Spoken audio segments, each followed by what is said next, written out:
If you go down to the sweet shop today, you're sure of a big surprise.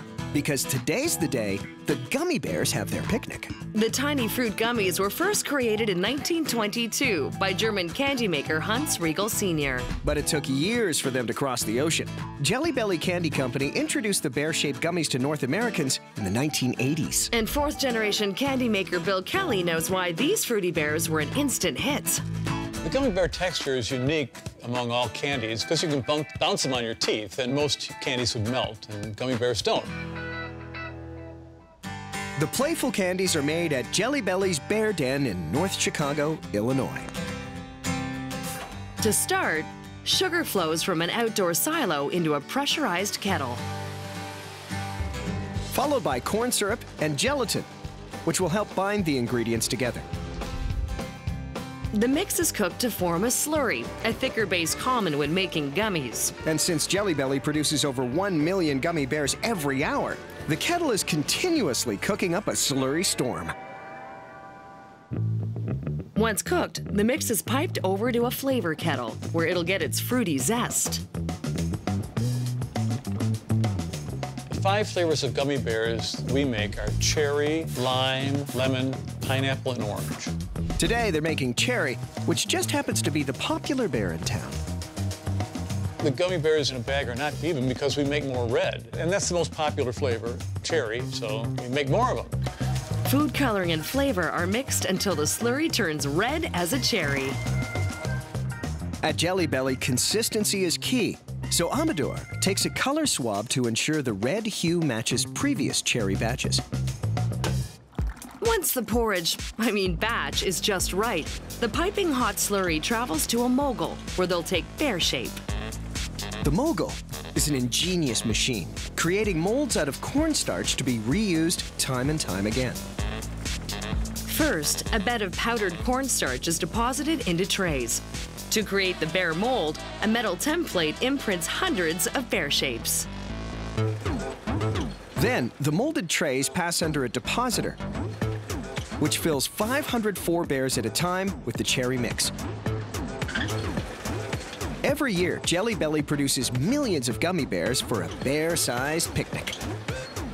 Filled trays are stacked automatically and moved to a curing room, where the bears will hibernate overnight. So better keep Goldilocks out of this room. 24 hours later, it's time for these bears to come out and play. Lemon bears made yesterday head back to the mogul, where they're unstacked and sifted out onto a screen. The trays are inverted by the machine. The cornstarch and candy go through a screen. Naturally, the cornstarch falls through the screen. The candy stays on the screen. Trays are recycled for the next round, and the sunny bears head to a series of fans. A blast of fresh air blows away any remaining cornstarch, and the lemon bears head down a chute to the floor below, where they leap into a tumbler. Here, a mist of oil gives their coat a shiny finish.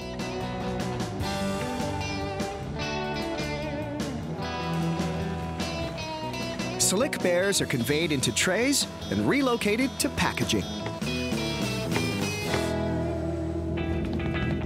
Time for these bears to finally hit the picnic.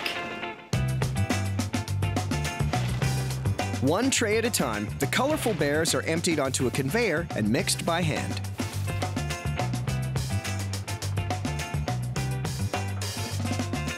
The bear rainbow is conveyed to a series of workers who poke the bears looking for doubles. Sometimes on the starch molding machine, the wall breaks down a little bit and 2 gummy bears will run together, kind of like a Siamese twin. So we pull those out. This gummy bear's too big. Ah, twinsies.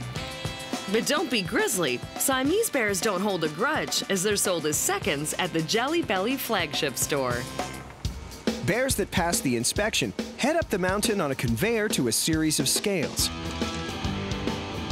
They're weighed 170 grams per bag and gravity-fed into foil bags below. Bags are heat-sealed shut and packed 12 to a box. Palletized and ready for shipping. I'd like to get my claws on some of those boxes. But what flavor would you start with? Any suggestions, Bill? No, I ate them all. Hungry as a bear, that Bill.